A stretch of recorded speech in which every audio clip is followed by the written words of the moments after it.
எனக்கு அருமையானவர்களே, உங்கள் அத்தனை பேருக்கும் என் இனிய அன்பின் வாழ்த்துக்கள். இன்றைக்கி பாருங்கள், உங்கள் கூட ஒரு வீடியோ ஷேர் பண்ணலாம், உங்கள் கூட இது ஒன்று பகிர்ந்துக்கலாம் அப்படின்னு நினைக்கும்போது எனக்கு என்ன தோணுச்சு அப்படின்னா, இந்த உலகத்தில் அதாவது நிறைய காரியங்கள் நடக்குது. திருட்டு, கொலை, கொள்ளை, கற்பழிப்பு அப்படின்லாம் நிறைய நடக்குது. ஆனால் அது எங்கெங்கேயாவது 1, 2 நடக்குது.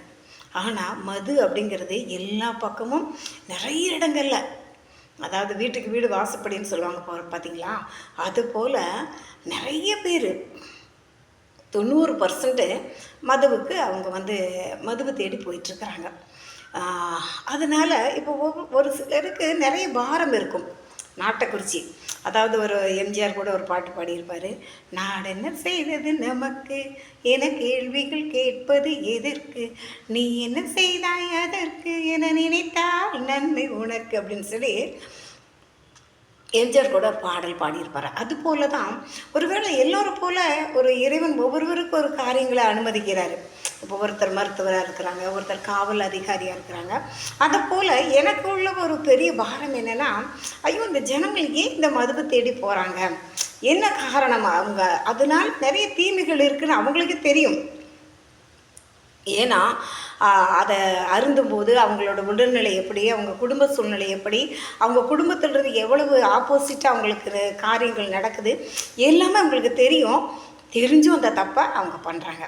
இப்போ என்ன சொல்லுவாங்க, தெரியாமல் ஒரு தப்பு பண்ணும்போது அதுக்கு இறைவனே ஒரு மன்னிப்பு கொடுக்குறாரு, தெரியாமல் ஒரு தப்பு பண்ணும்போது. ஆனால் தெரிஞ்சிட்டே சொல்லுவாங்களே, தெரிஞ்சிலே போய் அவன் குழியில் விழுகிறான்னு சொல்லி, அதை போல் தெரிஞ்சிட்டே பண்ணுற ஒரு தப்புக்கு இறைவன் எப்போதுமே மன்னிக்கிறதே கிடையாது. அதனால் எனக்குள்ள அது ஒரு பெரிய பாரம் இருந்துகிட்டே இருந்தது.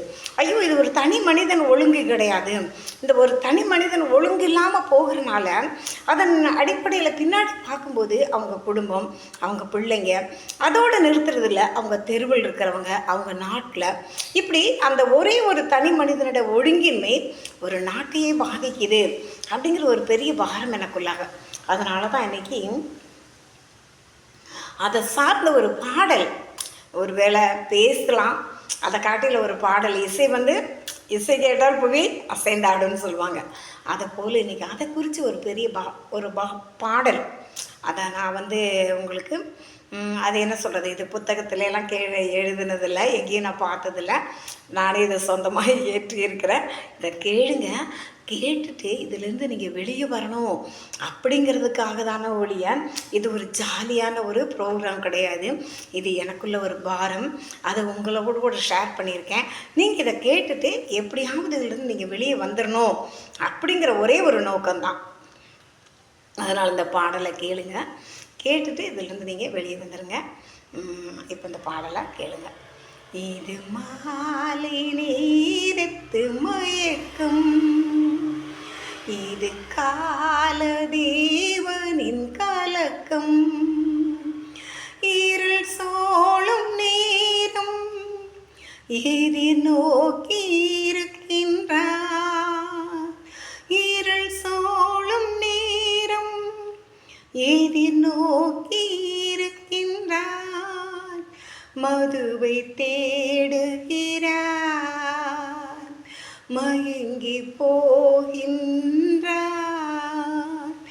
இது மாலை நேரத்து மயக்கம், இது கால தேவனின் கலக்கம், ஒரு தாய்க்கும் பிள்ளைக்கும் பாச போராட்டம், ஒரு தாய்க்கும் பிள்ளைக்கும் பாச போராட்டம், கணவன் மனைவியிடே வாழ்க்கை போராட்டம், இது மாலை நேரத்து மயக்கம், இது கால தேவனின் கலக்கம், என்னதான் செய்கிறோம், எதைத்தான் பேசுகிறோம், என்னதான் செய்கிறோம், எதைத்தான் பேசுகிறோம், எந்த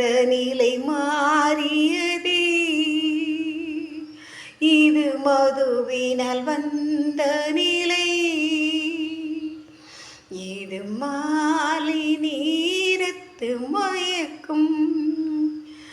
இது கால தேவனின் கலக்கம், இருள் சூழும் நேரம் எதிர் நோக்கி இருக்கின்றார். இருள் சூழும் நேரம் எதிர் நோக்கி இருக்கின்றார். மதுவை தேடுகிறார், மயங்கி போகின்றார். இந்த பாடலை நீங்கள் இவ்வளோ நேரம் கேட்டிருப்பீங்க. கேட்டுட்டு இது உண்மையாலுமே பார்த்தீங்கன்னா அந்த பாடலோட கருத்து, ஒரு குடும்பத்தில் ஒரு தாய்க்கும் ஒரு மகனுக்கும் அந்த குடும்பத்தில் ஒரு மகன் இப்படி இருந்தான்னு சொன்னால் அந்த தாய்க்குள்ளே டெய்லி ஒரு பெரிய போராட்டம், பெரிய மன வருத்தம் இருக்கும். அதை போல் ஒரு கணவன் மனைவி இருக்கிறாங்க அப்படின்னா அந்த கணவன் இந்த செயலை செய்தால் அந்த மனைவி தினமும் சொல்லுவாங்கள்ல, ஒரே நாளில் செத்துட்டா பரவாயில்ல, அணுவாக சாக வேண்டியது இருக்கும். அதனால் ஒரு தனி மனிதனுடைய ஒழுங்கின்மை அடுத்தவங்களையும் காயப்படுத்துது. அடுத்தவங்களுடைய இருதயமும் என்ன சொல்லுது, சோர்ந்து போய் என்னமோ ஒரு வாழ்க்கை சொல்லுவாங்களே, ஏதோ ஒன்று இந்த பூமியில் வாழ்கிறேன், எப்போ எனக்கு சாவு வரும் அப்படின்னு சொல்லி எதிர்பார்த்து நிறைய பேர் அந்த தனி மனிதனுடைய ஒழுங்குன்னு இன்னும் அடுத்தவங்களையும் ரொம்ப காயப்படுத்துது. அதனால் நீங்கள் இதை நினச்சி எப்படியாவது இதிலேருந்து நீங்கள் எப்படி விடுதலை வாங்கணுமோ அதை நீங்கள் செய்து, ஒருவேளை ஆலயத்துக்கு போங்க, இல்லை சர்ச்சுக்கு போங்க, இல்லை கோயில்களுக்கு போங்க, இல்லை இதுக்குன்னு நிறைய மருந்து மாத்திரைகள் இருக்குது, அதை யூஸ் பண்ணுங்கள். இல்லை உங்களுடைய மன கட்டுப்பாடு இருக்குது, அதை நீங்கள் இதுக்கு வைராகியமாக இதுக்கு ஒரு முடிவெடுங்க. எப்படியாவது நீங்கள் இதிலேருந்து வெளியே வரணும் அப்படிங்கிற ஒரே ஒரு உள்நோக்கம்தான் இதை பார்த்துருக்குறீங்க. இதை ஷேர் பண்ணுங்கள், சப்ஸ்கிரைப் பண்ணுங்கள், கிளிக் பண்ணுங்கள். அப்போ தான் நான் போடுற வீடியோ உங்களுக்கு ஆட்டோமேட்டிக்காக வந்து சேரும். இத்தனை நேரம் கேட்டிருக்கீங்க.